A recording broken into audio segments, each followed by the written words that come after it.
గారు ఎవరు ప్రభుత్వంలో ఉన్నారు? రోమా గవర్నమెంట్లో ఉన్నారు. సుమోయని ఎవరు గవర్నమెంట్లో ఉన్నాడు? రోమా గవర్నమెంట్లో ఉన్నాడు.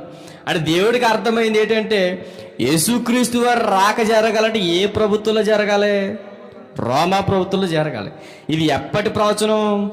దానియేలు గారి ప్రవచనం. అంటే దానియేలు గారి ప్రవచనం ఏమైతే చెప్పాడో, ఆయన రాజ్యం అంతం లేనిదిగా ఉంటుందని ఎలాగైతే చెప్పాడో, ఆ ప్రవచనం యొక్క నెరవేర్పు జరగాలంటే ఎవరి ప్రభుత్వంలో రావాలి? రోమా ప్రభుత్వంలో రావాలి.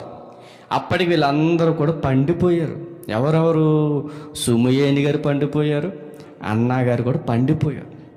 ఇలా పండిపోయారు కాబట్టి ఇదిగో రోమా సామ్రాజ్యం మన పరిపాలన చేస్తుంది. దానియేలు గారు ముందుగానే కొన్ని ప్రవచనాలు చెప్పారు. ఆ ప్రవచనాల నెరవేర్పు కూడా త్వరలోనే జరుగుతుంది.